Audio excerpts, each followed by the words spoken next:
እሺ የኔ ውድ ስወድሽ ሁለተኛ ሚስት ትፈልጋለህ ወይ በለሽ ጠይቂው። አንተ አናትሽን ለሁለት ነው አካፍዬ ማስቀምጥሽ ነው። የምን ሁለተኛ ሚስት ነው?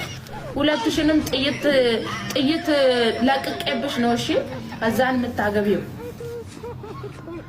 መላጣ እኔ ያለው የምን ሁለተኛ ሚስት ነው? ማፊ ሁለተኛ ሚስት ውዴ። ወዴት የለም። ካሁን በኋላ እሱ ሌላ ሚስት ማግባት አይችልም። ሁለት ነገር ነው የሚመርጠው፣ ወይ መኖር ወይ መሞት። ሁለት ነገር መምረጥ አለበት። ካለበለዚያ አብስዬ አልሰጥም ውዴ። ሞኝሽን ፈልጊ ሂጂና። ትቀልዳለች እንደ ሁለት ነገር መምረጥ፣ ወይ ሞት ወይ መኖር። ካላስ አታፍሩም እንደ ትንሽ እንኳን እኔ ያበሰልኩት ልበሉ። እኔ ሙቼ ነው ቁሜ። የለም ማፊ ቱታው እንዴት አባቱ እንደሚያምር መላጣ አያችሁ እንዴት ባርዛቺ ብራንድ ነው። ኦኬ ኦሪጂናል ቱታ ነው፣ ብራንድ ቱታ ነው። ኮፍያ አለው። ይሄ ኮፍያ የሌለውም አለ። ኦኬ ኖ ፕሮብሌም።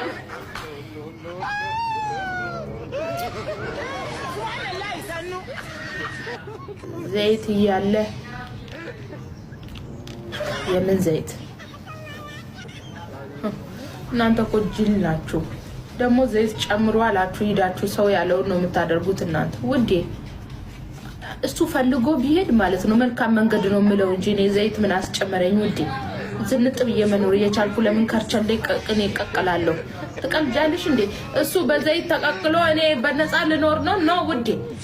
እኔ እስር ቤት ከምሸማቀቅ ውዴዋ ትቶ መሄድ እያለ አሁን ማለት ነው ዝም በሉኝ፣ ዝም በሉ። ልጹም እኔ እንዴ እኔ ልጹምበት። እንዳውም ሳስበው ይሄ ረመዳን ጾምና የፋሲካ ጾም ምንም አልጾምንም። ስለዚህ ድጋሜ ይሁን እንጂ አልተቻለም። ድጋሜ መሆን አለበት እንጂ አሁን ጾመን ጨርሰናል አትበሉ። ዘንድሮ የቲክቶክ እያለ መጾም የለም ውዴ የለም።